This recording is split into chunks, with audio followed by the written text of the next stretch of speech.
हाथरस हादसे के मुख्य आरोपी देव प्रकाश मधुकर को गिरफ्तार किया गया। मधुकर को अस्पताल से अरेस्ट किया गया।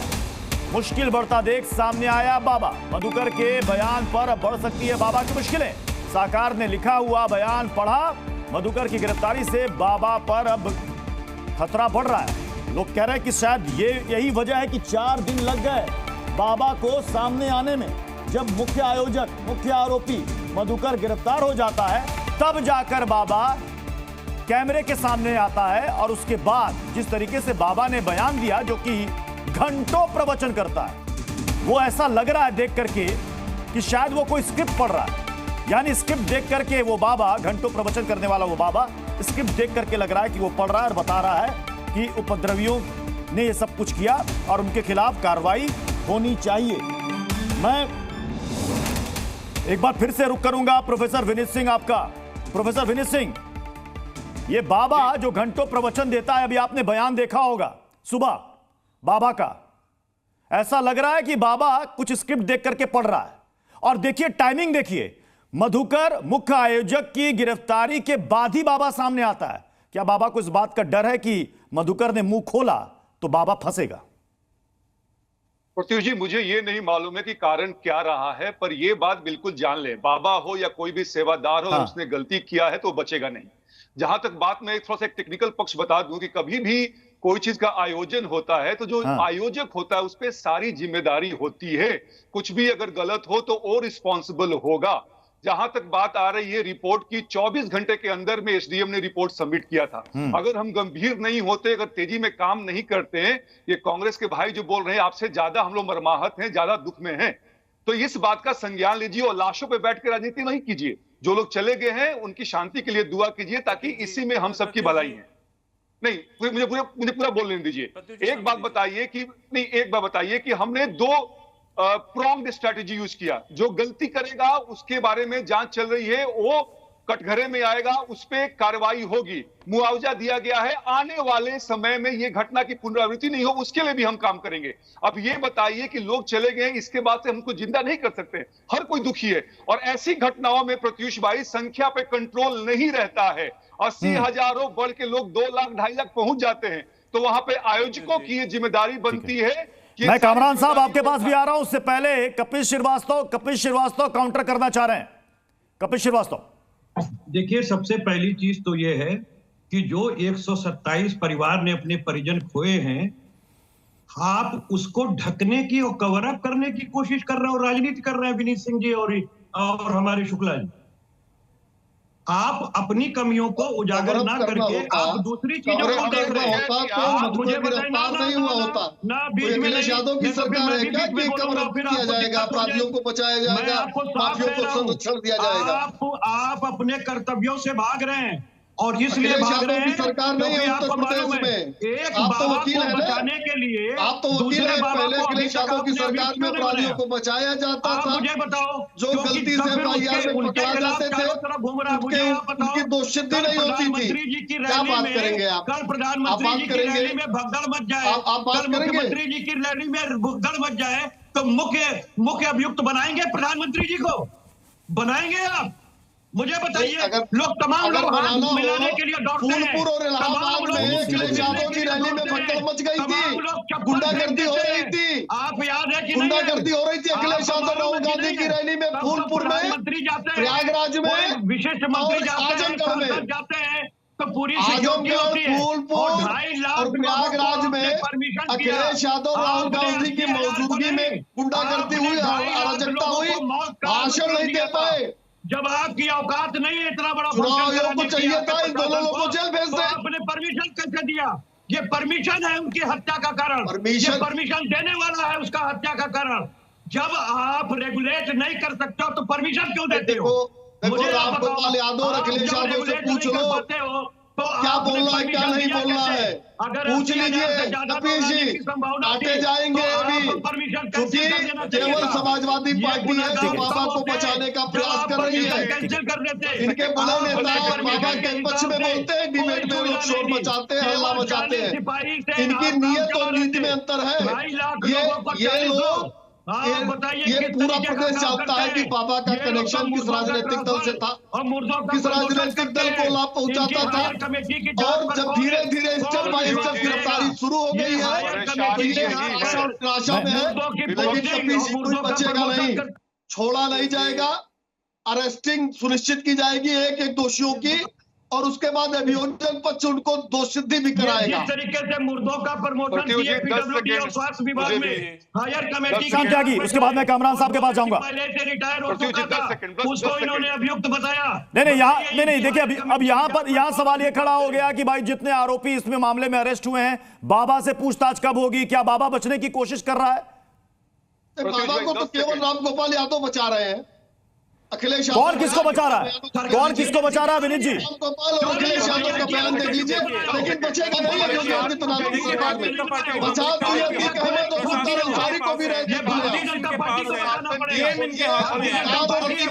बचाने का प्रयास करेंगे, लेकिन योगी आदित्यनाथ की सरकार में अपराध करने वाला उसकी जगह भेजा जाएगा। पार्टी को बताना पड़ेगा कि एफआईआर किसने किसकी सरकार चल रही है।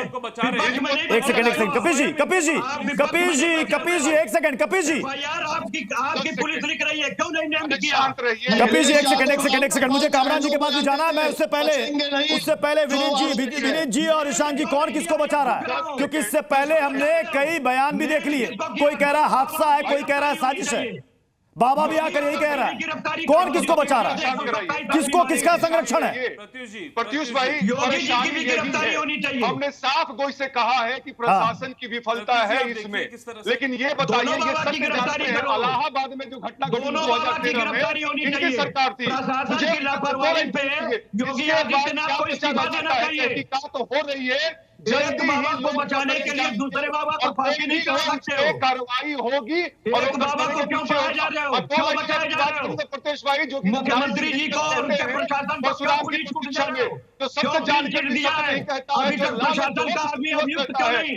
एक चपरासी तक पर कोई कार्रवाई नहीं हुई है, न ट्रांसफर न सस्पेंशन न टर्मिनेट फ्रॉम द सर्विसेज न जेल।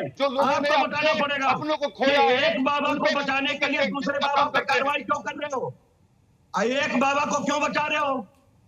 ठीक है, मैं कामरान मलिक के पास जा रहा हूं। कामरान मलिक साहब, थोड़ी देर से मैं आपके पास आ रहा हूं, चूंकि आप एडवोकेट भी हैं। एक सेकंड, आप कानूनी पहलुओं पर भी आप बता सकते हैं। कामरान मलिक साहब, ये बताइए, इस तरह के जब आयोजन होते हैं, इतने बड़े आयोजन होते हैं, तो उसमें सबसे बड़ी जिम्मेदारी किसकी होती है? जो वहां पर प्रोग्राम करने जा रहा है, जो स्पीच देने जा रहा है, जो प्रवचन देने जा रहा है, या जो वहां पर आयोजन करता है, किसकी जिम्मेदारी सबसे पहले होती है? और अगर कुछ घटना घटित होती है तो एफआईआर सबसे पहले किसके खिलाफ होनी चाहिए? देखिए, मेरा कहना यह है कि आयोजक कौन होते हैं? ऑब्वियस है, आयोजक जो है वो अनुयायी होते हैं। तो अनुयायी का मतलब, अनुयायी उन्होंने किसने बनाया है, और जो है स्पॉन्सरशिप है उसमें जो है कहते हैं बाबा की भी होती है। और ऑब्वियस है, जब अनुयायियों को के खिलाफ कार्रवाई हो रही है, तो जो उनका लीडर है, बाबा है, तो उसके खिलाफ तो कार्रवाई नहीं हो, कम से कम पूछताछ तो हो, कम से कम उनको अरेस्ट तो किया जाए टाइमली। तो यहाँ पर जो है थोड़ा सा जो है एडमिनिस्ट्रेशन की, लेकिन अगर एफआईआर में नाम नहीं है कामरान साहब, अगर एफआईआर में नाम नहीं है तो क्या गिरफ्तारी हो जाए? गिरफ्तारी हो सकती है? नहीं, तो एफआईआर में नाम, देखिए मैं बताता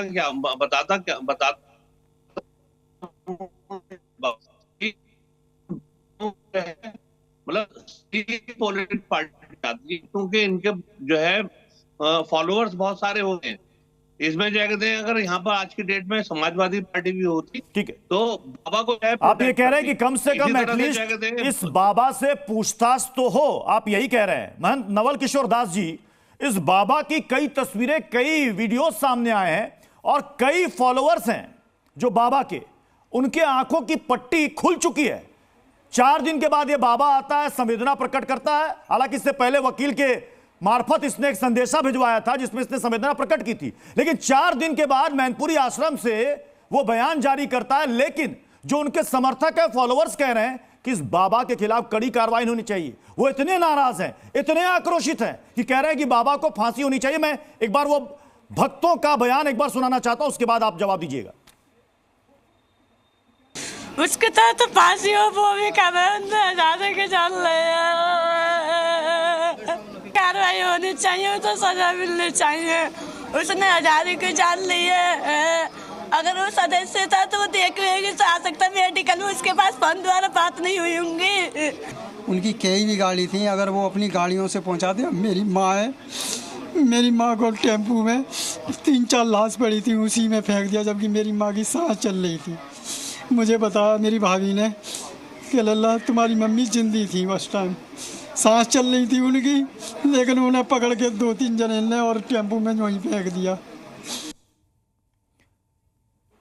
जो भक्त कल तक बाबा के जयकारे करते थे वो इतने नाराज हैं कि बाबा ने घटना के बाद एक शब्द नहीं बोला। जिसने घंटों प्रवचन दिया उसके मुंह से एक शब्द नहीं निकला। 4 दिन के बाद वो सामने आ रहा, कह रहा उपद्रवियों ने सब कुछ किया। इसी से जुड़ी एक और बड़ी खबर आ रही है, बाबा से जुड़ी। हाथरस सत्संग हादसे के बाद से फरार बाबा नारायण साकार हरि जामुन खा रहा है। बाबा साकार हरि मैनपुरी आश्रम में। बाबा के वकील का दावा है कि बाबा बीमार है। बताया जा रहा है कि बाबा की जांच के लिए कोई डॉक्टर तो अंदर नहीं गया है, लेकिन बाबा शुगर और ब्लड प्रेशर कम करने के लिए जामुन मंगवाकर वो खा रहा है। मैनपुरी वाले आश्रम में ही है बाबा। रात में सेवादार खरीद रहे हैं खाने का सामान, यानी कि अंदर उसको खाने पीने की सारी चीजें मिल रही है। जामुन खाकर शुगर कंट्रोल कर रहा है बाबा, यानी कि बाबा तनाव में है, टेंशन में है बाबा। ये सारी जानकारियां आ रही है सामने। बाबा शुगर और बीपी बाबा का बढ़ चुका है। सूत्रों के हवाले से खबर है कि बाबा जो कहता था कि हैंडपंप का पानी पियो बीमारी दूर हो जाएगी, मतलब लोगों को चुटकी में पानी पिलाकर जो कहता था कि सारे कष्ट सारी बीमारियां दूर हो जाएंगी, अब देखिए अब वो जामुन मंगवा के खा रहा है। तनाव में है बाबा। अब जवाब दीजिए महंत नवल किशोर दास जी, मतलब बाबा की सारी पोल पट्टी खुल चुकी है, अब एक एक करके और खुल रही है। बचा क्या है इस बाबा में? और पृथ्वी जी देखिए, जो लोग वहाँ पर हुतात्मा हुए उनके प्रति संवेदना व्यक्त करते हुए मैं पुनः निवेदन कर रहा हूँ कि ऐसे पाखंडियों से दूर रहने की आवश्यकता है। पूजा परमात्मा की करो, इष्ट की करो, भगवान की करो, उसकी व्यक्ति की नहीं। ये लोग छली और कपटी हैं। कहता था मेरी चरण की रज ले लो ठीक हो जाओगे, अब क्या हो गया? अपने चरण धोके कोई नहीं पी लेता ये। तो ऐसे लोगों को तो खुलेआम चौराहे पर खड़े करके मुझे लगता है इन लोगों को दंडित करना चाहिए, क्योंकि सामान्य व्यक्ति अपराध करता है वो अविवेकी होता है। ये व्यक्ति पुलिस में नौकरी करता था, वहाँ भी दुराचार के कारण उसे निकाला गया। तो ऐसे लोग जो समाज के द्रोही हैं, राष्ट्र के द्रोही हैं, मैं पुनः कह रहा हूँ प्रशासन को और समाज को। साधु समाज हर तरह से साथ में है, 13 अखाड़े साथ में हैं, हर जिले में कमेटी बनाई गई, हम गांव-गांव घूमने को तैयार हैं। ऐसे पाखंडियों को बाहर निकाल करके जो धर्म के द्रोही भी है, मानवता के द्रोही हैं, इन्हें हमें निकालना होगा। एक सवाल का जवाब दीजिएगा नवल किशोर दास और हम सब रोते रहेंगे। आप महामंडलेश्वर हैं, आप अखाड़ों की बात कर रहे हैं कि आपको पता नहीं कि बाबा इतने सालों से सत्संग कर रहा है, लोगों को बेवकूफ बना रहा है। किसी को कह रहा है हैंडपंप का पानी पी लो, किसी को कह रहा है काली चाय P low, baa baa black magic कर रहा है। तो आपने पहले ये कदम क्यों नहीं उठाया? हम क्या करेंगे? हम जाएंगे प्रतुष जी, अरे प्रतुष जी हम जाएंगे, पुलिस कहेगी आप कौन हो? आप ही पूछोगे आप कौन हो? आप कहोगे आप कानून हाथ में ले रहे हो। स्वतंत्रता है व्यक्ति की, कानून को हाथ में लेने वाली बात नहीं। आपने कहा ना कि जागरूकता प्रशासन हमारा साथ देना, कैसे बाबाओं के झांसे में मत आओ। हाँ मैंने कहा प्रशासन के साथ, वहाँ का एसडीएम, वहाँ का एसपी बैठे, साधु समाज भी बैठेगा, समाज के मुख्य लोग बैठे, हम मिलकर के जागृत करेंगे तो ऐसे लोग कपटी लोग समाज में जागृत नहीं हो पाएंगे। प्रशासन का साथ तो चाहिए ना भाई। ऐसे में जाएंगे तो कोई कहेगा आप कौन होते हो, आप किसी को प्रमाण पत्र कैसे दे सकते हो? मैं इस आधार पर कह रहा हूँ, एक मानवता की दृष्टि से कह रहा हूँ, किस प्रकार की घटनाएं न घटे।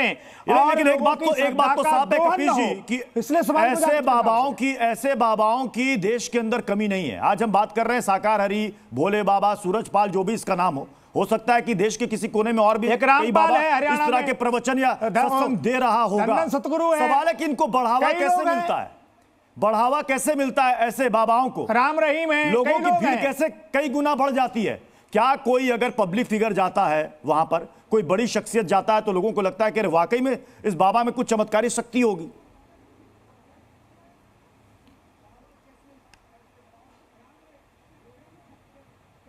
जी कपिल जी, आप ही सवाल था। जी जी जी जी नहीं, बिल्कुल आपका जो कहना है वो सत्य हो सकता है, क्योंकि आशाराम जी के यहाँ कौन कौन से बड़े बड़े एलिमेंट्स जाते थे, पैर छूते थे, पैर रज देते थे। आपने देखा होगा पंजाब हरियाणा में जिनका प्रभाव था बाबा राम रहीम, हनी केस वाले, हनी ट्रैप वाले, उनका भी आपने देखा होगा। उनको तो पेरोल पे बकायदा चुनाव में छोड़ा ही इसलिए जाता कि वो जिता सके किसी को, है ना। तो ये सारी चीजें हैं। हर घटना में राजनीति होने लगती है। नहीं, दुर्भाग्य नहीं, ये सच्चाई है, इसको स्वीकार कीजिए। और मैं दूसरी चीज कह दूं, आज भी कोई हरी चटनी खिला रहा है, सबको मिलकर काम करना पड़ेगा भाई। बाबा प्लीज, सबको मिलकर काम करना पड़ेगा। बाबा प्लीज, कोई हरी चटनी खिला रहा है, कोई लाल चटनी खिला रहा है, कोई हैंडपंप का पानी पिला रहा है, कोई जो है बैठ के पर्चा लिख रहा है और पर्चा लिखने वाले को सांसद और प्रधानमंत्री और मंत्री लेके घूम रहे हैं पटना के अंदर। आप देखो ऐसे लोगों को कौन साकार हरी के यहाँ तो गले भी जा रही है। हो जाएगा, जब कल उनके यहाँ हादसा हो जाएगा तो ऐसे 20 प्रश्न खड़े होंगे कि साहब ये नकली सरकार कौन है। मनीष शुक्ला जी, आपने कहा कि एक एसओपी बनाई जा रही है ताकि ऐसे हादसे ना हो, उसको रोका जाए। लेकिन जो बात मुझे लगता है कि महंत नवल किशोर दास जी ने यहाँ पर उठाई है, समाज को मनीष जी, महंत नवल किशोर दास जी ने एक इंपॉर्टेंट पॉइंट यहाँ पर उठाया। वो कह रहे हैं कि सारे अखाड़े आपके साथ है, प्रशासन का सहयोग चाहिए ताकि ऐसे फर्जी बाबाओं का विस्तार और ज्यादा ना हो पाए, लोग इनके झांसे में ना आ पाए। देखिए, बिल्कुल सरकार के साथ साथ सामाजिक संगठन, साधु संत सब की ये भूमिका होनी चाहिए। और जो इनकी पहल है, महंत जी की बहुत अच्छी पहल है, क्योंकि ये लोग केवल इस तरह का ढोंग ही नहीं करते, सनातन और धर्म को भी बदनाम कर रहे हैं। इससे मैं इनकी बात से एकदम कन्विंस हूँ, इनकी बात से सहमत हूँ और होना ही चाहिए। चूंकि गेरुआ पे अगर कोई दाग लगता है तो पूरा समाज या प्रवचन सत्संग, ये तो कोई बताने वाला नहीं है कि प्रवचन और सत्संग करने वाला सनातन को मानता भी है कि नहीं मानता है। आपने कहा सत्संग मान लिया गया कि ये साधु संत होंगे। लेकिन एक बात और मैं कहना चाहता हूं, कितना डर है समाजवादी पार्टी के प्रवक्ता के मन में, एक बार भोले बाबा का नाम नहीं ले पाए। अरे आसाराम को गिरफ्तार किसने किया था? उस समय किसकी सरकार थी? गुजरात में भाजपा की सरकार थी, गिरफ्तार किया हमने। राम रहीम की गिरफ्तारी कांग्रेस ने बचा कर रखी थी। सारे अपराध राम रहीम के कांग्रेस के समय के थे, गिरफ्तारी भारतीय जनता पार्टी की सरकार ने की। लेकिन ये डर देखिए इनके चेहरे पर, चेहरा राजनीति छोड़ करके समाज को एकजुट होना पड़ेगा। नाम लेने के पहले चेहरा पीला पड़ गया है भोले कपिल श्रीवास्तव का। ये डर इतना भयभीत है, ये इतना क्यों भयभीत है समाजवादी पार्टी के प्रवक्ता? राम गोपाल यादव पक्ष में बयान दे रहे हैं, अखिलेश यादव बचाने के लिए बयान दे रहे हैं। समाजवादी पार्टी को इतनी बड़ी घटना जिसमें डिबेट हो रही है, उस बाबा का नाम नहीं याद आ रहा है।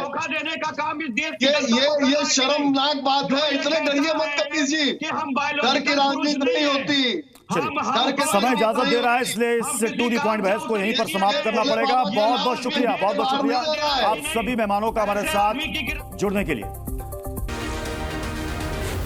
जी न्यूज़।